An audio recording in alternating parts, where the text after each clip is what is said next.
성호나 교회의 사자에게 편지하라.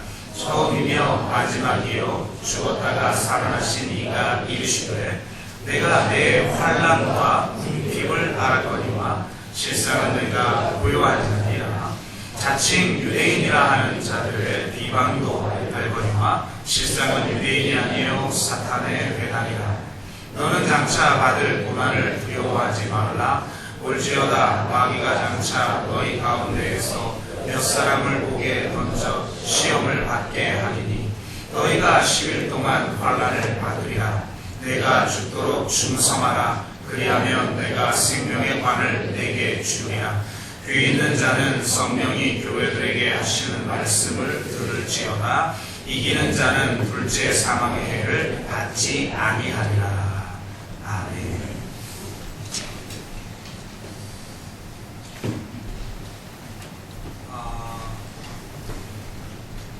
직분자를 세우는 그런 예식이나 혹은 직분자에게 주는 임직회에 많이 사용되어지는 구절을 뽑아보라고 한다면 두 개의 구절을 뽑을 수가 있겠어요. 고린도전서 4장 2절에 있는 맡은 자에게 구할 것은 충성이라. 또 계시록 2장 10절에 있는 내가 죽도록 충성하라. 그리하면 내가 생명의 관을 내게 주리라. 이 구절이 많이 사용이 되어집니다. 정말 맡은 자에게 직분을 맡은 자에게 진정으로 필요한 것은 충성이라고 할 수가 있죠. 충성이 무엇입니까? 한국말로 풀어보자면 충성이라는 단어는 충자와 성자가 합쳐져 있는 글자인데요. 충성 충자 그리고 성실할 성자 이 두 가지 단어로 이루어져 있죠. 충자는 잘 아시듯이 한자를 풀면 가운데 중자와 마음 심자로 이루어져 있죠. 중심. 한 대상을 향한 일편단심, 일관성 있는 사랑, 혹은 영혼의 중심으로 사랑하는 것, 이것을 우리는 충이다 이렇게 이야기할 수가 있겠고, 성이라고 하는 것은 말 그대로 최선을 다하는 거죠. 충이 일관성 있는 방향성이라면 이 성실할 성은 최선을 다하는 것, 정성을 다하는 것, 그것을 위해 자신의 전부를 바치는 행동을 의미합니다. 중용에 보면 이런 글이 있죠. 이룰 성자가 있고 성실할 성자가 있는데요. 이룰 성은 하늘이 하는 것이고 성실할 성은 사람이 하는 것이다.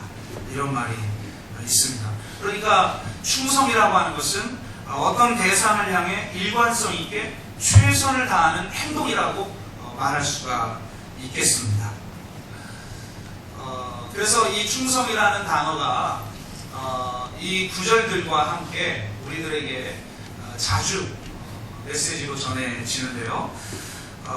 첫 번째는 맡은 바 직분에 최선을 다하라는 그런 의미로 사용이 되어집니다.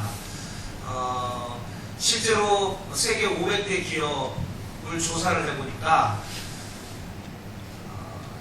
회사에서 가장 필요로 하는 신입사원의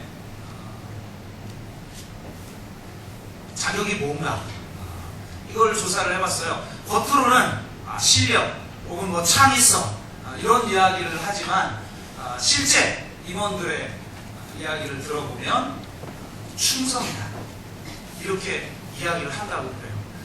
조직에 있어 본 분들 이거 뭐 조폭 이런 거 말고 어느 조직에든 조직에 있어 본 분들은 아실 거예요. 조직에서 가장 필요로 하는 게 뭐냐? 충성이라고 하는 것이죠. 그렇기 때문에 자연스럽게 또 교회 공동체를 세워나가는 가장 중요한 역할을 감당하시는 직분자들에게 요구되어지는 것도 충성이라고 할 수가 있습니다. 매사에 따지고 매사에 묻는 것 이런 것도 굉장히 중요하지만 때로는 이해되지 않아도 복종하는 그런 어떤 충성의 마음들 이런 것들이 굉장히 지금 시대에는 많이 사라져 버렸기 때문에 더욱더 사람들이 강조하는 것 같습니다. 또 하나 이 구절이 어떻게 쓰이느냐면, 이제 직분자란 주의 종이 주님의 일을 하는 일을 돕기 위해서 세움을 받았으니 주의 종의 말씀에 순종하고 복종하라는 그런 의미로 이 구절들이 많이 사용되어집니다. 여러 가지로 문제가 있는 말씀이죠. 왜냐하면 주의 종이 주의 일을 하는 것을 돕기 위해서 직분자를 세우는 게 아니라, 직분자들이 주의 일을 하는 걸 돕기 위해 주의 종이 세워지는 거잖아요. 성경적인 의미로는. 그리고 무엇보다도 주의 종이 하는 말씀을 일방적으로 복종해야 된다. 한편으로는 맞아요. 저도 목회를 해보니까 민주적인 거 참 좋긴 좋은데 피곤해. 이 말도 좋아, 말은 많고 순종은 없고 뭐 이런 게 많이 느껴질 때가 있잖아요. 그러니까 차라리 그냥 독재를 했으면 참 편하겠다, 이런 생각이 들 때가 있어요. 그런 유혹이 들 때가 있어요. 그러니까 충분히 정말 주의 종의 말씀에 순종해야만 교회가 정말 영적인 공동체로 세워집니다라고 메시지하는 사람들의 그 심정은 이해가 되나, 이런 구절들을 그렇게 사용되어질 수는 없는 것이죠. 뭐 특정 교회를 이야기해서 그런데 어떻게 그 특정 교회라고 알지 못하게 이야기할까요? 하여튼 굉장히 그 에덴을 회복하고자 하는 그런 교회인 것 같아요. 근데 이제 그 교회 목사님이 주로 그 인본주의가 아니라 성경은 신본주의다. 그러므로 하나님의 영의 기름 부음을 받아 목회자가 주의 일을 하면 하나님이 하시는 말씀인 줄 알고 순종하는 게 중요하다, 이렇게 주장하시는 분이죠. 그래서 실제로 그 교회는 정말 실제로 담회가 필요 없어요. 담회는 담임 목사의 결정을 인준해주는 역할을 해요. 참 때로는 부러울 때가 있어요. 그런데 이래야만 교회가 뭐 좀 힘이 있죠. 실제로 보면 대형 교회나 강력하게 어떤 일을 추진하는 교회들을 보면 실제로 담임 목사가 굉장히 카리스마가 있죠. 칼이 있어요. 그러니까 다 따를 수밖에 없는 거죠. 근데 이 목사님이, 제가 이 일화를 어떻게 알게 됐냐면, 제가 군목을 했잖아요. 군목 선배님이 그 성남에 있는 모 교회, 그러니까 이렇게 아마 알 거예요. 성남 초입구에 딱 보면 뭐 큰 예배당 하나 있죠. 네, 어디 교회라고 말씀을 안 드리겠어요. 근데 그 교회 부목사를 하다가 군목으로 오신 분이에요. 그래서 자기 교회에 있었던 이야기를 해주는데, 바로 그 신본주의를 말하는 목사님이 그 교회에 부흥회를 오신 거예요. 그러면서 여러분, 교회는 신본주의다, 민주주의가 아니라 신본주의다. 그러므로 성령의 기름 부음 받은 자들이 하나님의 말씀에 감동을 받아 선포하는 말씀에 100% 순종해야 된다. 이 교회 장로들은 담임 목사 왜 말해? 순종하고 따라야 된다. 막 이렇게 강력하게 이야기하면서 본인 교회는 어떻게 하는지에 대한 이야기들을 좀 했대요. 그러면서 어떤 이야기를 했냐면, 저는 이 부분이 도대체 지어낸 얘기가 아닐까 의심이 들 정도의 이야기인데, 뭐 실제로 자기 교회에서 그렇게 했다고 하니까 목사가 거짓말을 안 하겠죠. 목사가 거짓말을 안 하겠죠라는 말이 좀 잘 안 믿어지니까 이게 참 문제이긴 한데, 어쨌든 저는 믿었어요. 근데 어떻게 했냐면 이런 얘기를 했대요. 개가 오줌을 넣잖아요. 왜 넣죠? 마려워서? 이런 원초적인 답변을 하면 안 되죠. 안 마려워도 오줌은 넣어요. 개는 조절을 해요. 우리는 마려워야 넣잖아요. 개는 자기가 눕고 싶을 때 넣어요. 근데 그렇죠. 영역 표시죠. 여기 내 구역에 하고 자기 구역에 해당하는 곳에 오줌을 넣잖아요. 그러니까 오줌 넣는 행위는 자기 영역을 확보하는 행위요, 자기 영역이라고 권위 있게 선포하는 행위라는 거예요. 그러므로 하나님이 주신 이 교회가 내 교회다, 하나님의 것이다 라고 하는 것을 선포할 줄 알아야 됩니다. 그러기 위해서 이 부흥의 기간 동안 이 교회 장로들은 이 교회가 하나님의 것이다, 나의 것이다 라고 하는 걸 선포하기 위해서 교회 담벼락에 영역 표시를 하라. 그래야 되는 거예요. 그래서 진짜요? 에이 설마 진짜라는 거예요. 근데 여러분 안 믿어지죠? 그러니까 복종은 이해 안 돼도 하는 게 복종이에요. 이해되어져서 하는 건 순종이고 이해 안 돼도 하는 게 복종이다. 뭐 이렇게 얘기 많이 하잖아요. 그러니까 이해 안 돼도 하는 것입니다. 더 놀라운 건 그 교회 장로님들이 했대요. 그래서 예? 아니 그 말을 한 것도 내가 너무 황당했지만 자기 교회 장로님이 했대요. 그 부흥의 기간 동안에. 그래서 에? 아니 아무리 주의 종의 말씀을 순종하는 것도 중요하지만 아주 상식적인 신앙생활을 해야지. 진짜 오죽 넣었다 자기 교회 장로들이 다 했대요. 영역 표시를 했대요. 주님이 축복하시다 보니까. 이렇게 왜곡되게도 받아들일 수 있는 극단적인 예를 들었지만 이런 마인드들이 굉장히 한국 교회를 병들게 하는 부분이 많이 있다는 거예요. 그러므로 우리가 이것에 대해서 한번 점검할 필요성이 있다. 가장 근본적으로 돌아가서 맡은 자에게 구할 것은 충성이다. 또 죽도록 충성하라 라고 하는 이 말씀이 과연 직분자들에게 충성하라는 혹은 주의 종의 말씀에 복종하라는 그런 메시지로 사용되어질 수 있는 구절인가 라고 하는 것을 우리가 한번 살펴보므로 진정으로 죽도록 충성하는 것이 어떤 의미인지를 돌아보고 우리가 신실한 증인으로 부름받은 자들로서 어떻게 살아갈 것인가를 다시 한번 결단하는 귀한 계기가 되기를 주의 이름으로 축복합니다. 왜 이 구절들이 직분자에게 충성을 요구하는 구절로 쓰이는가? 그 이유를 물어야 되겠죠. 그것은 결론적으로 말을 하자면 성경에서 말하는 믿음과 충성이라고 하는 것이 분리되어 있다라고 사고를 하기 때문에 그렇습니다. 무슨 말이냐면 우리가 구원을 받는 데 필요한 게 뭐죠? 충성인가요? 여러분이 충성하면 구원받나요? 뭐죠? 뭐로 구원받아요? 믿음으로 주님이 접수해 주신 은혜를 받아들이는 거죠. 행위로 말미암지 않고 오직 믿음으로니라. 그래서 믿음으로 구원을 받아요. 십자가를 믿음으로 받아들이는 거죠. 그런데 이 믿음이라고 하는 것은 말 그대로 행위 요소가 들어가 있지 않아요. 행위가 아니라 행위로 구원받는 게 아니라 어떤 계명을 우리에게 주셨는데 그 계명에 내가 충성하면 비로소 구원받는 것이 아니라 우리가 예수 그리스도를 믿음으로 구원을 받는 것이다 라고 이야기를 한다는 거죠. 그런데 구원은 한순간이잖아요.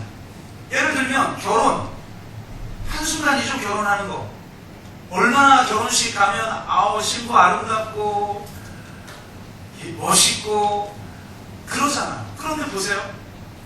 연애는 낭만이고 결혼은 현실이다. 둘이 결혼할 날을 꿈꾸면서 준비하고 그래서 사람들을 초청해서 결혼식을 하죠. 그건 짧아요. 그냥 1시간이면 끝나요. 그 다음은 뭐가 기다리고 있는 거예요? 삶이 기다리고 있는 거죠. 때로는 지옥 같고 때로는 천국 같은 그 삶이 기다리고 있잖아요. 앞으로 살아가야 될 삶이 너무나 중요한 거죠. 마찬가지예요. 신앙도 내가 예수 그리스도를 믿고 그건 한순간이에요. 내가 하나님의 자녀가 됐어요. 내가 믿음으로 구원을 받았어요. 내가 구원받은 백성이 됐어요. 그러나 중요한 건 내가 그렇게 믿는 그 한순간이 중요한 게 아니라 진짜 내가 예수 그리스도를 믿는 믿음의 사람으로 살아가는 게 중요한 거 아닙니까? 아멘? 근데 문제는 믿음으로 구원받는 것만 강조하니까 삶은 내가 어떻게 살아가야 하는 말이에요 도대체. 행위로 말미암지 않고 오직 믿음이라고 하는데 그럼 내가 신앙생활을 도대체 어떻게 해야 될까? 교회라고 하는 공동체는 어떻게 세워야 할까? 교회라는 조직을 활성화시키고 강화하고 성장시키기 위해서 어떻게 해야 할까? 사람들이 물론 말은 구원받은 은혜 때문에 열심히 섬긴다고 하지만 실제로 제가 신앙생활을 해보면 뭐 그것도 받았는데 별로 감사하면 안 살아가더라고요. 그러면 도대체 이 사람들을 어떻게 동기부여해서 진짜 신앙생활을 잘하게 할까? 가 부족한 거예요. 그래서 나온 게 뭡니까? 상금론이죠. 상금. 부끄러운 구원받으면 안 된다. 우리가 어떻게 살든 예수 믿음으로 우리는 구원을 받았는데 부끄러운 구원이 있고 영광스러운 구원이 있다. 부끄러운 구원은 뭐예요? 믿긴 믿지만 뭐 하나도 믿는 자 같이 살지 않는 거.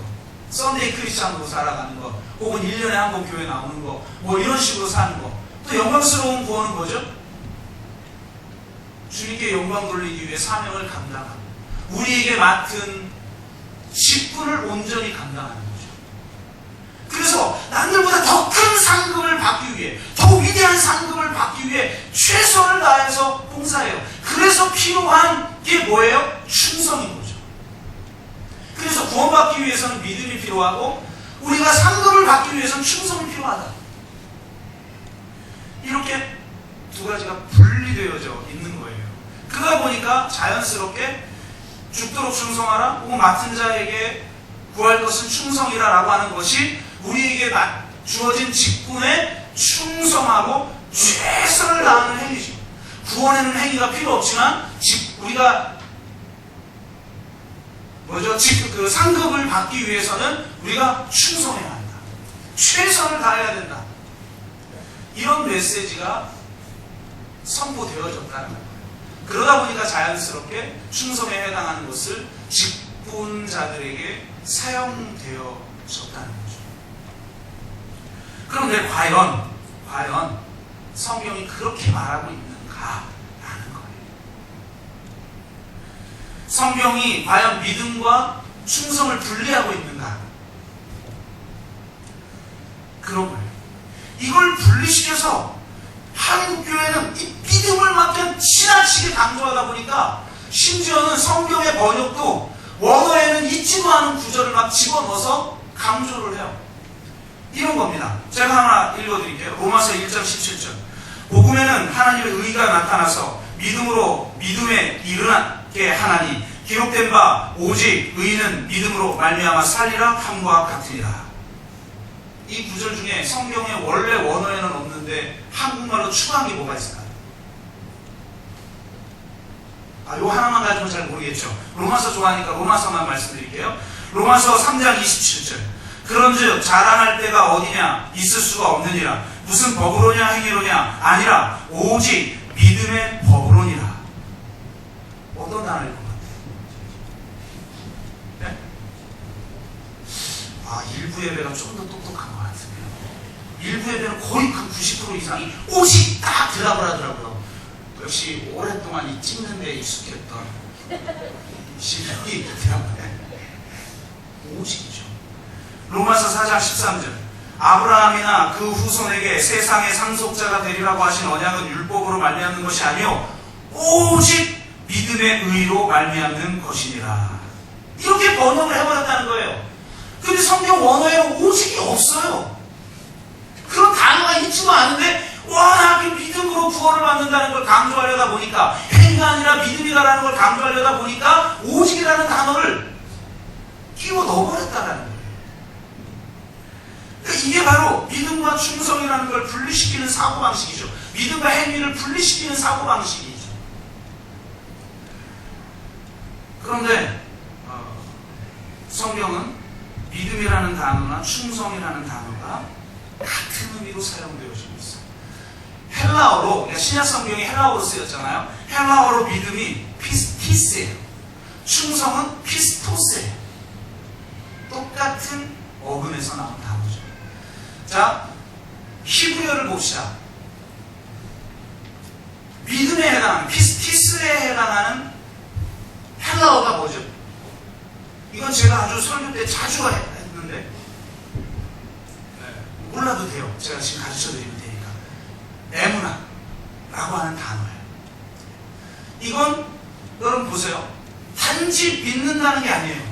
우리가 이 에무나를 헬라어로 번역을 하면 전부 다 피스티스로 번역을 하는데, 이 원래 이 히브리어 에무나라고 하는 게 객관적인 어떤 사실이 있는데 그 사실을 내가 지적으로 인정한다는 의미에서의 믿음이 아니에요. 이 에무나는 제가 그런 말씀 드렸죠. 인내하는 것, 버티는 것, 지탱하는 것, 충성하는 것, 신뢰하는 것, 신실한 것, 이런 의미를 가지고 있다는 거예요. 그래서 이 에무나가 최초로 나온 단어, 성경에 최초로 나온 단어가 뭐냐? 모세가 두 손을 들고 있는데 양쪽에 누가 붙잡아주고 있죠? 아론과 훌이 양쪽의 손을 붙잡고 있죠. 내려가지 않도록. 그래서 손이 내려가지 않도록 버티게 했다. 이게 에무나예요. 그러니까 믿음은 버티는 거예요. 그 사람이 믿음이 있느냐 없느냐는 그 사람이 버티냐 안 버티느냐죠. 한순간 내가 지적으로 뭘 동의하느냐의 문제가 아니라 버티는 거예요. 인내하는 거예요. 신실하게 살아내는 거예요. 이걸 에무나라고 해요. 실제로 오직 의인은 믿음으로 말미암아 살리라. 로마서에 있는 말씀인데 이것은 구약의 하박국서를 인용한 말씀이죠. 하박국서에서만 이 에무나를 오직 의인은 믿음으로 말미암아 살리라고 번역을 했고, 수없이 쓰이죠. 구약 성경에 거의 모든 단어 에무나를 믿음이라고 번역하지 않았어요. 구약 성경은 전부 신실함으로 번역했어요. 그러니까 에무나의 본질은 신실함이에요. 버티는 거예요. 인내하는 거예요. 충성하는 거예요. 믿음의 본질은 충성인 겁니다. 반대로 피스토스라고 하는 이 헬라어의 히브리어는 에메트예요. 이 에메트가 어디서 나왔냐? 에무나, 뭐가 비슷하죠? 아만이라고 하는 동사에서 나온 거예요. 이 아만이 어디서 쓰이냐? 성경 최초에 쓰이는 데가 어디냐? 아브라함이 믿음의 하나님이 그것을 의로 여겼다. 그 믿음의가 아만이에요. 이 아만은 어떤 지적인 것을 동의하는 차원이 아니에요. 이 아만은 철저하게 지탱하다, 신뢰하다, 충성하다, 버티다, 이런 뜻을 가지고 있는 단어인 거예요. 그러니까 진정한 이 충성이나 믿음이나 사실은 신실함이라고 하는 동일한 뜻을 가지고 있는 거죠. 그러므로 믿을 때는 행위가 필요 없는, 구원받을 때는 행위가 필요 없는 믿음이 필요하고, 상급을 받을 때는 행위가 필요한 충성이 필요한 게 아니라는 말이에요. 진정한 믿음, 진정 성경에서 말하는 구원 얻게 하는 믿음은 신실함이에요. 충성이에요. 순종이에요. 열매예요. 행위예요. 믿음과 행위가 성경엔 절대로 분리되어 있지 않아요. 그래서 실제로 충성에 해당하는 게 피스토스라는 단어인데, 이 피스토스라는 단어가 에베소서, 예를 들면 하나만 예를 들자면 에베소서 1장 1절에 쓰였어요. 그럼 충성이라고 번역을 해야 될 거 아니에요. 그런데 이렇게 번역되어 있어요. 하나님의 뜻으로 말미암아 그리스도 예수의 사도된 바울은 에베소에 있는 성도들과 그리스도 예수 안에 있는 신실한 자들에게 편지하오니. 충성된 자가 아니에요. 단순히 직분이나 사명이 주어지면 내가 그 일에 내가 충성을 다하고 그 직분에 충성을 다한다는 의미가 아니라, 하나님을 절대적으로 신뢰하고 절대적으로 그분을 의지하고 절대적으로 그분 앞에 신실하게 반응하여 그분의 말씀에 순종하며 인내하며 버티며 살아가는 삶, 이것이 바로 충성이요, 이것이 믿음이라는 거예요. 그렇기 때문에 우리가 구원 얻을 때는 그냥 우리가 마음으로 믿고 입으로 시인하면 끝나버리고, 그 다음에 필요한 건 우리가 상급을 받기 위해서, 더 많은 상급을 받기 위해서 우리가 충성해. 상급 것까지 안 받으면 어때? 안 그런가요? 아니다. 상급 받고 싶어요? 아니, 그날 천국에 가면 우리가 주님처럼, 지금 우리가 낙원에 가면야 그렇게 변하지 않겠지만 나중에 주님이 재림하여 우리 몸이 부활하여 영화롭게 되었을 때에 그 영광스러움이라는 게 상상을 초월하고 하나님을 맞대어 보는 그 세상에 못한 거 뭐 더 줘서 뭐하게. 무한대 플러스 1이나 무한대 플러스 조나 똑같이 무한대죠. 뭐 더해질 수 있습니까? 그 영광에? 근데 뭐 더 받고 싶어요? 그거 외에? 그러니까 우리의 삶을 뭐 동력화시킬 수 있는 게 없으니까 억지로 상금론을 만들어내가지고 그렇게 이야기하지만 실제로 우리에게 필요한 것은 그렇게 그냥 단순히 지적으로 동의하고 내 입술로 어떤 믿음의 고백들을 내가 하면 끝인 그런 게 아니에요. 성경에서 말하는 믿음은 그 정도가 아니란 말이에요. 로마서 10장 10절 사람이 마음으로 믿어 의에 이르고 입으로 신하여 구원에 이른다라고 했을 때 그 마음은 마음의 전 중심, 자기 존재의 중심을 말하는 거예요. 그리고 입으로 시인한다라고 하는 것은 단순히 그냥 입술로 주님을 고백하는 그런 걸 말하는 게 아니에요. 만약 그렇다면 성경은 서로 배치되는 게 있죠. 마태복음 7장 21절에 뭐라고 말하고 있죠? 나더러 주여 주여 하는 자마다 다 천국에 들어갈 수 없다. 아니 내가 뭐 사형리 혹은 뭐 브리티 전도 혹은 전도 폭발 이런 정도의 복음의 메시지를 가지고 내가 입술로 결심기도를 했으면 됐는데 왜 성경은 또 나더러 주여 주여 하는 자마다 다 천국에 들어갈 수 없다라고 말하고 있냐 이 말이야. 왜 열매로 알리라고 말하고 있냐 이거. 열매와 믿음은 분리된 게 아니니까. 그러면 입으로 시인한다라는 건 단순히 내 입술로 무슨 말을 하는 정도를 말하고 있는 게 아니겠죠. 만약 그렇다면 서로 대치가 되잖아요. 성경은 통일성 있는 말씀입니다. 그러므로 입으로 시인한다라는 건 믿는 바를 겉으로 드러내는 것, 자신의 신앙을 행동으로 공적으로 고백하는 것을 의미합니다. 그러니까 공적인 고백이 핵심 포인트예요. 여러분 제가 몇 주 전에 믿음에 대한 말씀을 드렸죠. 믿음은 내가 어떤 것이 이루어질 줄로 믿는 믿음, 그래서 내가 어떤 걸 욕망하고 그 욕망이 반드시 이루어질 줄로 믿는 믿음, 그런 종류의 믿음을 말하는 게 아니다. 믿음이라고 하는 것은 하나님이 이루어질 뜻을 신뢰하고 그분이 그 뜻을 그 자신이 친히 이룰 것을 신뢰하여 자기 삶 속에서 자기 믿음이 형상화되고 실체화되고 증거로 나타내는 것이 바로 믿음이다. 그래서 때로는 고난 가운데 처할 수도 있고 질병으로 고생할 수도 있고 심지어 순교당할 수 있지만 그게 바로 믿음의 결과다. 그렇다면 믿음은 반드시 외적으로 실체화되고 형상화되고 증거로 나타날 수밖에 없다는 거예요. 따라서 입으로 시인하는 것은 자신의 신앙을 공적으로 고백하는 행위를 말하는 거예요. 공적으로 고백한다는 건 굉장히 중요해요. 제가 이 말씀의 의미를 명확하게 이해했던 때가 한 번 있어요. 제가 군목을 했었잖아요. 진짜 열심히 했습니다. 청년들이잖아요. 대체가. 이 청년들은요. 전하는 대로 흡수를 해요. 아멘? 근데요. 장년부는 걸러서 흡수를 해요. 내가 받아들일 만한 거. 할 수 있을 만한 거. 그러니까 제가 처음에 이 군목을 하다가 일반 교회, 군대에서 민간인 교회라고 해요. 민간인 교회에 딱 가니까 이해가 안 돼서 이해를 못 하겠는 거예요. 이 신앙의 삶이. 어떻게 이렇게 믿고 살지? 도대체? 우리 주님을 위해서 그냥 저 비전을 위해서 막 이상하다. 내가 청년들한테 이렇게 설교를 하면 청년들이 막 가슴이 뜨거워지고 막 불이 일어나가지고 막 변화되어지는데 장년부는 안 돼. 맨날 자식 걱정하면 뭐 사업 걱정하고 진급 걱정하고 기도 제목 보면 전부 뭐 자기 욕망을 채우는 말이고 없고 답답해서 막 미치겠는 거야. 나중에서야 청년과 장년이 다르구나를 인정하게 됐어요. 이게 좀 갑자기 위로 확 들어가고 그러죠? 지금 위로 안 될 뻔했는데 장년들에게 자신이 있어요. 장년들에게 직장이 있어요.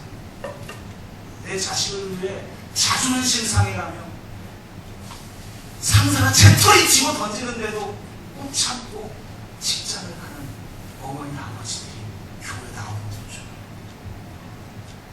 다르긴 달라요. 그래서 인정하게는 되는데 여전히 찝찝해요. 도대체 신앙이 뭘까? 10년을 믿고 20년을 믿는데 우리의 삶이 바뀌지 않는 그냥 자신의 생존의 문제 이상을 고민하지 않는 이 신앙의 정체성은 뭘까? 굉장히 힘들었어요. 근데 청년들은요, 달라요. 막 비전을 전해주면 막 그냥 막 바뀌어요. 뭐 제가 이래서 한 번 이런 때가 있어요. 여러분, 자기 전공이 있는데, 전공 내가 진짜 하고 싶어서 자기 전공 들어가서 사람 손 들어가. 100명 중에 2~3명만 손 들더라고. 나머지는 다 손등 맞춰들어가. 부모가 가리니까 다 때려치라고. 하나뿐인 인생을 그렇게 사냐. 하나님이 나를 통해 이루시길 원하시는 뜻이 있는데 그 뜻을 위해서 내 인생을 바쳐도 시원찮을 인생을 어떻게 그렇게 살아가냐. 다 때려치워 그랬더니 제대하는 아이가 찾아왔어. 목사님, 저 서울대 무슨 과인데 내가 치려고 희한하게 은혜를 받아버렸어요.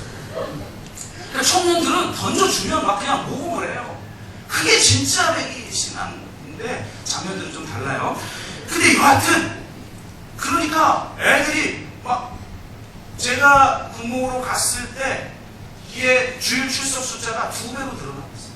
1년 만에 제가 옮겼는데 가는 곳마다 2배 가까이 다. 그래서 이 청년들이 막 이제 늘어나니까 막 더 신앙에 대한 도전을 하고 싶잖아요. 그래서 새벽 예배도 한번 나와봐라. 그 도전을 제가 할 수 있었던 이유는 누군가가 한 명이 새벽 예배를 나온 거예요. 나오기가 어렵거든요. 장병들은 내고만 해서 집단 생활을 하고 또 불치고는 서고 막 이런 게 다 있기 때문에 나오기 힘든데 내가 나온 거예요. 이거 나올 수 있나 보다. 그래가지고 청년들한테 여러분 새벽을 깨우는 청년이 되십시오. 새벽 이슬 같은 청년들이 나오는구나. 그랬더니 애들은 말하면 된다니까요. 내가 지난주 신앙의 싸가지가 있자라고 아무리 설교를 세게 해도 새벽 예배 단 한 명도 안 들었어. 이게 장년들이 이게 아무리 얘기해도 안 변해. 근데 청년들은요, 하고 딱 얘기하니까 애들이 10명 이상이야. 와. 그래가지고 얼마나, 이게 10명 이상을 돌파하고, 20명을 돌파하고, 막 그래서 주님, 이들의 역사. 그래서 물어봤더니 어떻게 했냐 그랬더니, 이거 다 법이 있대. 군대는 안 되는 거 없대. 그래가지고 그 병장인데 그 위에 그 상상가 하고 싹싹 해가지고 자기가 새벽 예배 쪽으로 일부러 이게 시간 불친 시간도 바꾸고 막 해가지고 나오는 거예요. 걔가 막 사람들을 끌어들여가지고 10명을 돌파하고 그러는 거예요. 그러니까 새벽에 막 저도 흥분해가지고 주님 앞에 기도하는 거예요. 주님, 이 청년들이 정말 변화되게 하시고 이 한국을 움직이는 청년들이 만약 여기에서 나오게 해주시옵소서. 기도하는데 감동이 확 오는 거예요. 내가 새벽 예배 장병들이 40명을 나오게 하겠다. 와, 이게 삘이 저한테 팍 우리가 막 주님 이런 비전을 저에게 주시고 이런 확답을 주시니 감사합니다. 그래가지고 주일이 딱 됐어요. 주일날 사람들한테 선포를 이제 할 차례가 됐어요. 그래서 딱 선포를 하려고 마음을 굳게 먹고 주일날 강단에 딱 섰는데 곧 40명이 출석합니다. 새벽 예배 이렇게 말했다가 안 되면 어떡할까요? 그럼 막 목사님 맨날 기도 열심히 하더니 막 저 신비주의에 빠져가지고 막 이상한 응답 받았다 그러고 그리고 또 일단 뭐가 한번 안 되면 목회자의 권위가 무너지면 이게 목회가 안 되는 거예요. 목회는 목회자 권위 무너지면 끝인 거거든요. 그러니까 이게 했다가 안 되면 어떡하지? 이런 생각이 드니까 할까 말까 이게 주저가 되더라고요. 제가. 그래서 제가 했을까요 안 했을까요? 역시 여러분은 저를 잘 봐주셔서 감사해요. 못했어요. 제가 그렇게 못했어요. 못하는 내 모습을 보면서 아무리 마음으로 믿어도 믿는 게 아니에요. 진짜 믿음은 공적으로 선포를 할 수 있어야 돼요. 그래서 단순히 새벽 예배 애들이 30, 40명 나오는 게 아니냐 그런 것만을 말하고 있는 게 아니에요. 진짜 우리는 믿고 있는가? 진짜 믿는 그것들이 외적으로 하나님의 말씀 배우고 지켜 행하라고 하는 가르쳐 지켜 행하라고 하는 그것을 배운 대로 내가 실제적으로 형상화하고 실체화하고 증거로 나타내는 실제적인 믿음, 열매로 나타나는 실제적인 믿음을 살아내는 게 그게 중요하다는 거예요. 열매로 아는 거예요. 하나님이 중심을 보시고 중심을 보시겠다고 했지만 열매로 한다고 했어요. 중심과 열매는 다른 게 아니에요. 그래서 여기서 마음으로 믿어 입에 지고 시인한다는 건 단순히 지적 동의를 말하거나 혹은 1대1로 전도하는데 내가 결심기도 하거나 나가 아니라 정도가 아니라 내가 공적인 자리에서 더군다나 예수 그리스도를 고백하기 어려운 자리에서 자신이 예수 그리스도를 믿음을 선포할 수 있는 사람, 당당하게 예수 그리스도를 증거할 수 있는 사람, 그 사람의 믿음을 말하는 거예요. 그래서 예수님도 이렇게 분명하게 말하죠. 마태복음 10장 32절 33절. 너희들은 요한복음에서는 이 맥락에서 이렇게 얘기해요. 너희들이 나를 부끄러워하지 아니하면 결국 너희들은 핍박을 받게 될 것이고, 나를 따르는 삶을 살게 되면 결국 너희는 환난 가운데 처하게 될 것이고 출교당하게 될 것이다. 그런데 마태복음 10장 33절, 누구든지 사람들 앞에서 나를 시인하면 나도 하늘에 계신 내 아버지 앞에서 그를 시인할 것이요. 누구든지 사람 앞에서, 나 혼자 믿고 결심할 때 믿음은 뭐예요? 많은 사람들 앞에서 내가 그를 부인하면 나도 하늘에 계신 내 아버지 앞에서 그를 부인하리라. 이런 의미예요. 마음으로 믿어 의에 이르고 입으로 시인한다라는 건 단순한 지적 동의거나 결심할 때 그냥 결심기도 하는 정도를 말하는 게 아니라, 내가 환난 가운데 처하고 심지어 내가 출교를 당하는 그런 상황에서도 내가 예수 그리스도가 나의 주기에, 나는 그분을 이 세상에서 가장 고상하게 여겨 다른 모든 것을 배설물처럼 여기고 오직 그분 한 분만을 위해서 살아가는 삶을 살기에 나는 그분이 나의 구세주여 나의 주님이라고 고백할 수밖에 없다라고 입으로 시인할 수 있는 믿음을 가졌느냐. 그러니까 단순히 내 입술로 뭘 말하느냐가 핵심 포인트가 아니라 공적으로 고백하고 공적으로 믿음을 드러내는 삶을 살아가느냐를 말하고 있는 거죠. 오늘 이 본문 말씀도 그런 맥락에서 주어지는 거예요. 이 말씀은 단순히 기쁜 자에게 죽을 힘을 다해 충성하라고 하는 그런 메시지가 아니에요. 이 메시지는 서머나 교회에 선포하신 말씀이에요. 이 말씀은 로마의 박해 가운데 있었던 교회, 소아시아 7교회가 다 이렇게 심각한 박해에 있지는 않았어요. 왜냐하면 도시들이 선택할 수 있었거든요, 황제 숭배를. 그래서 특별히 황제 숭배를 자원한 도시들이 있는데 그 중에 하나가 서머나라는 도시였어요. 그러니까 이곳에서는 황제를 숭배하지 않으면 반드시 핍박을 받을 수밖에 없죠. 왜요? 그 당시에는 우리가 사용하는 신앙적 용어를 오직 황제에게만 쓸 수 있어요. 황제만 퀴리오스예요. 주죠, 주. 더 퀴리오스. 그러니까 일반적으로 우리가 자기 상사 보고 주님, 주여, 보면 여기 랍비에게도 주여 이런 말을 쓰잖아요. 성경에 보면. 그거 말고 더 퀴리오스. 그건 오직 황제 한 사람에게만 쓸 수 있었어요. 하나님의 아들이라는 칭호도 황제 한 명에게만 쓸 수 있었어요. 구원자라고 하는 소테라라고 하는 단어도 황제 한 명에게만 쓸 수 있었고, 황제가 탄생하여 이 땅에 평화를 가져오고 하늘은 영광이고 땅에는 평화를 가져왔기 때문에 황제가 태어난 소식을 유앙겔리온, 복음이라고 선포했던 시대에 살았는데, 그 시대에 다른 임금 예수, 다른 황제 예수를 증거함으로 말미암아 그들은 핍박받을 수밖에 없었죠. 진짜 예수 그리스도를 따라 사는 사람은 주님처럼 핍박받아요. 왜? 주님이 분명하게 그렇게 얘기했으니까. 나를 따르는 자는 내가 핍박받듯이 반드시 핍박받을 수밖에 없다. 그러니까 서머나 교회는 세 가지 특징이 있죠. 오늘 본문을 보니까 하나는 환난, 하나는 궁핍, 하나는 비박. 이 세 가지 가운데 있는 거죠. 환난을 받고 궁핍 가운데 다 빼앗기죠. 재산을 다 빼앗기죠. 이런 일이 비일비재했나봐요. 그래서 히브리서 10장 34절에 보니까 너희 소유를 빼앗긴 것도 기쁘게 당한 것은 더 낫고 영구한 소유가 있는 줄 알미라. 소유를 빼앗겨도 기뻐요. 왜?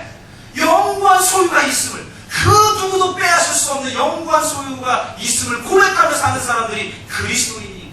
아멘. 이게 진짜 믿음이죠. 뭐 좀 부도 하나 나고 뭐 좀 빼앗기고 뭐 없으면 우리는 그만 낙심하고 좌절하고 원망하고 영적으로 침체돼가지고 믿지 않는 사람과 한 다른 바 없이 그렇게 살아가는 우리들의 모습을 돌아봐야 돼요. 그래서 바로 이들에게 이렇게 얘기합니다. 10절. 너는 장차 받을 고난을 두려워하지 말라. 볼지어다 마귀가 장차 너희 가운데 몇 사람을 옥에 던져 시험을 받게 하리니 너희가 10일 동안 환난을 받으리라. 내가 죽도록 충성하라. 그리하면 내가 생명의 관을 내게 주리라. 마귀의 시험은 순교죠. 실제 옥에 끌려가고 죽습니다. 서머나의 감독이었던 폴리갑이 순교를 당합니다. 폴리갑이 순교당하는 장면이 정말 영광스럽게 나타나 있죠. 그러니까 그런 환난을 받게 된다는 거예요. 마귀의 시험을 받게 된다는 거예요. 그런데 그 상황에서 죽도록 충성하라. 이 직분이 아니죠. 그 상황에서 죽도록 충성하라는 말은 뭐예요? 충성은 신실하다. 내가 어떤 상황과 상관없이 하나님을 신뢰하고 하나님의 말씀대로 끝까지 요동하지 않고 변치 않고 동일한 그 하나님처럼 내가 신실하게 살아가는 거예요. 마지막 죽음 앞에서. 그래서 죽도록 충성하라는 건 직분에 대해서 죽을 힘을 다해 충성하라는 게 아니라 원래 원어의 뜻에 맞게 번역을 하면 죽음에 임할 때까지 신실하라. 죽음의 위험 앞에서도 입으로 시인하라. 죽음 앞에서도 믿음의 절개를 지키라. 죽을지라도 끝까지 증인으로서 인내하라. 그리하면 예수님도 너를 시인할 것이고 생명의 반을 내게 줄 것이고 둘째 사망의 해를 받지 않을 것이라. 바로 이 신앙을 우리에게 요구하고 계십니다. 죽도록 충성하라는 건 직분자가 직분을 잘 감당하고 봉사 열심히 하라는 말이 정도가 아니라 내가 살아가는 모든 삶 속에서 이 믿음, 이 신실함을 가지고 살아가는가. 예수 그리스도가 가장 영광스러운 나의 주, 나를 구원하신 구세주일 뿐만 아니라 가장 영광스럽고 가장 높으신 분이어서 그분의 말씀 하나하나에 내가 철저하게 순종하고 충성하고 신실하게 반응해야 될 나의 주. 그래서 그분이 너무 가치 있어서 너무 영광스러워서 나머지는 배설물처럼 여겨지는 그런 신앙이 진짜 신앙이다. 그 신앙으로 내가 지금 살아가고 있는가? 우리의 일상을 그런 자세로 살아가고 있는가? 그런 자세로 살아가고 그런 신앙의 성장을 가져오는 사람이 정말 죽음의 위협 앞에 놓여 있을 때 공적으로 주님을 시인하는 사람이 되는 것입니다. 여러분, 이런 마인드로 살아갑니까? 이런 믿음으로 살아갑니까? 세상이 감당하지 못할 사람입니다. 세상이 감당하지 못할 사람이 가진 믿음이죠. 예수님이 나를 위해서 죽으셨고 내 모든 죄를 사셨다는 걸 단순히 지적으로 동의하는 정도가 아니라 그분이 정말 나를 위해서 죽으셨고 하나님의 아들이 가장 영광스러운 분이 이 세상에 어떤 가치와도 비교할 수 없는 그분이 나를 구원하셨고 나에게 생명을 주셨고 내가 그분과 함께 죽고 그분과 함께 살아 내가 그리스도 안에 있으면 새로운 피조물이 되어 이제는 그의 나라와 그의 일을 구하며 살아가는 영광스러운 삶을 그분만을 절제적으로 신뢰하고 그분만을 의지하며 그분 앞에 신실하게 살아가는 자가 되었구나. 그러면서 그렇게 삶을 살아갈 때 죽음 앞에 놓여서도 신실한 증인이 되는 거예요. 내가 평소에 이 사람이 믿는 자인지 아닌지도 모르게 살아가는데 실제로 죽음의 위협 앞에 놓였을 때 여러분이 진짜로 내가 예수는 주님입니다라고 고백할 수 있을 것 같아요? 안 되죠.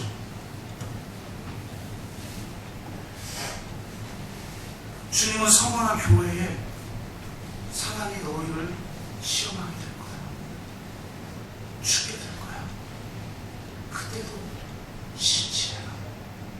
진짜 믿음을 가져. 성원하라는 말은 모략이라는 말이에요. 모략은 향기나는 식물을 으깨서 만든 향유예요. 성원한 교회는 이 핍박으로 짓이겨져서 예수 그리스도의 모략이 된 교회예요. 짓이겨지면 짓이겨질수록 예수 그리스도의 향기를 진하게 진동시키는 교회였어요. 그래서 소아시아 7개 중에 단 2개 교회만 칭찬받았는데 그 중에 한 교회가 서머나 교회. 여러분 정말 칭찬받는 교회 구성원으로 지체로 살아가고 있습니까? 내가 핍박으로 그냥 축복받고 그냥 성공하고 그런 것만 좋아하지만 그리스도를 위해 헌신하지도 않고 핍박 그 상황에 나 자신을 놓지도 않고 죽도록 충성할 마음이 없을 때 어떻게 그리스도의 향기가 나타나는 거예요? 핍박이 환난이 나를 짓누르고 짓눌렀을 때 그게 으깨지고 으깨졌을 때 거기서 진동하는 향기가 바로 예수 그리스도의 향기인 줄로 믿습니다. 2000년 전만 순교당할 수 있는 게 아니고 지금 저 중동 지역에 가서 선교를 하는 사람들만 순교당하는 게 아닙니다. 최근에도 그런 일이 있었죠. 오리건주 로즈버그에 있는 음프바 커뮤니티 칼리지에서 크리스 하퍼 머서라고 하는 이름의 26살 청년이 수업 중인 학생들과 교사들을 향해 총을 난사하여 10명이 죽고 7명 이상이 다친 사건이 발생했는데요. 살아남은 생존자들의 말에 의하면 이 머서라고 하는 청년이 사람들을 죽일 때마다 종교를 물어봤대요. 너 종교가 뭐야? 그래서 내가 크리스찬이에요 라고 대답하면 이렇게 말했대요. 좋아, 크리스찬이야? 1초 후에 하나님을 보게 될 거야. 그리고 쏴주면 그런데 그 중에 앞서 종교가 뭐냐고 물어봤고 그를 죽이는 사람이 있었는데도 뒤늦게 그 사람이 종교가 뭐냐고 물어봤을 때도 내가 예수 그리스도를 믿는 자라고 담대하게 말하고 죽은 자들입니다. 콜럼바인 고등학교 총기 난사 사건은 더 유명하죠. 대체로 다 큰 사람들, 대학생들이 총 가지고 난사하는 사건은 있었지만 이건 고등학교에서 벌어진 일이에요. 이게 점점 낮아져서 지금은 초등학교에도 아니 왜 총기 규제를 안 하는 거예요 도대체? 총기 규제를 하지 말아야 된다고 주장하는 사람들이 다 교인들 아니에요. 다 도대체 예수의 십자가의 정신이 뭔지도 모르는 사람들이. 그러니까 이런 일들이 얼마나 어마어마하게 벌어지고 있어요. 고등학생들이 죽는데 거기에 레이첼 스캇이라고 하는 17살짜리 소녀가 있었어요. 평소에 자신이 그리스도인임을 증거하니까 이 콜럼바인 총기 난사 사건의 범인들이 아예 얘를 노렸어요. 그래서 이 두 명이 얘에게 처음에는 이 레이첼의 다리를 쏘았고 그 다음에는 등을 쐈어요. 그래도 아직까지 살아있는 걸 보고 그의 머리채를 뒤집은 다음에 이렇게 물었어요. 너 내가 지금 너를 죽일 수도 있는 상황이다. 여전히 하나님을 믿냐? 목격자에 의하면 일말의 동요도 없이 내가 예수 그리스도를 주로 고백하는 자임을 너희가 안다. 그래?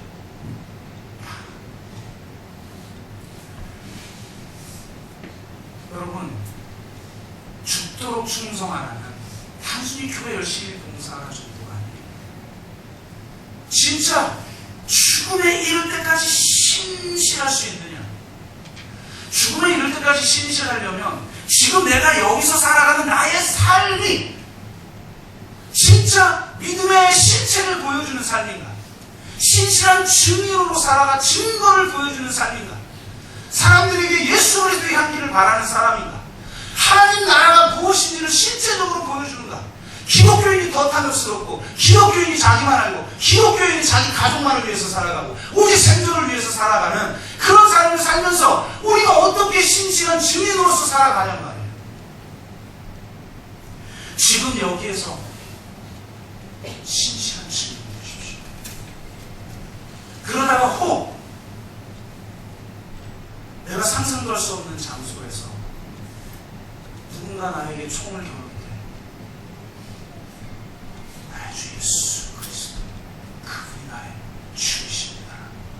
공개적으로 선포할 줄 아는 자들이 되시길 주의 이름으로 축복합니다. 그리고 그 신앙으로 지금 여기에서 하나님 나라의 가치를 추구하며 사랑하며 낮아지며 겸손하며 소망 가운데 즐거워하며 끝까지 하나님 나라를 위해서 분투하며 죽도록 충성하는 삶을 살아가는 저와 여러분 되시기를 주의 이름으로 축복합니다. 우리 한번 기도합시다.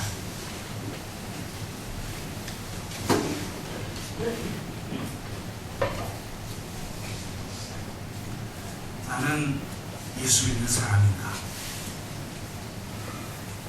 진정으로 신실한가? 십자가 앞에 신실함으로 나아가는가?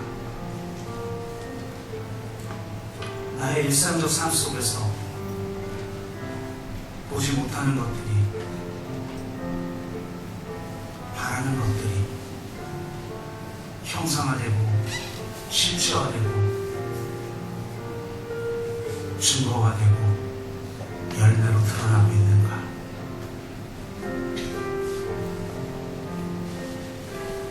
예수 안 믿는 사람과 믿는 내가 다를 바가 하나도 없다면 정말 믿는 것인가? 오 주님, 나를 받으십시오. 나의 삶의 일상 속에서 믿음이 실체화되는 삶을 살아가게 하여 주옵시고, 교만하거나 정죄하거나 공격적이 되거나 세상과 동일한 가치를 추구하거나 오직 생존만을 위해서 주님을 찾는 자가 아니라 주의 나라와 의를 구하는 자가 되게 하시고, 주에 이를 때까지 신실한 자, 어제나 오늘이나 동일한 자가 되게 하여 주시옵소서. 이런 기도 제목을 가지고 기도하시오. 하나님, 우리 교회가 바로 그런 믿음의 증인의 공동체가 되게 하여 주옵소서. 우리 가족이 그런 공동체가 되게 하여 주옵소서. 내가 여기 있나이다, 나를 받아 주옵소서. 같이 한번 한 목소리로 기도하겠습니다. 사랑의 아버지 하나님, 내가 무엇이 간데, 우리가 무엇이 간데, 이 세상이 무엇이 간데 이토록 사랑하셔서 독생자 예수 그리스도를 십자가에 내어주셨습니다. 그 주님이 나에게 절대적인 영광이요, 가장 큰 가치로 비교할 수 없는 사랑이라고 고백합니다. 그 사랑을 받은 자, 그 은혜를 누린 자로, 그 계명을 받은 자로 살아가게 하여 주십시오. 진정한 믿음이 충만하여져서 서로 우리의 삶을 통해 충성하는 자가 될 수 있도록 인도하여 주시옵소서. 주님이 이 자리로 우리를 불러주셨사오니 들을 말씀을 듣게 하셨사오니 주여, 이 믿음으로 죽도록 충성하는 자가 되게 하여 주옵소서. 하나님, 사랑으로 역사하는 믿음으로 살아가겠습니다. 죽도록 신실한 믿음으로 살아가겠습니다. 나를 위해서 주신 예수 그리스도, 그분 한 분만을 바라보겠습니다. 그분이 선포하신 하나님 나라의 복음을 선포하며 살아내며 이 땅에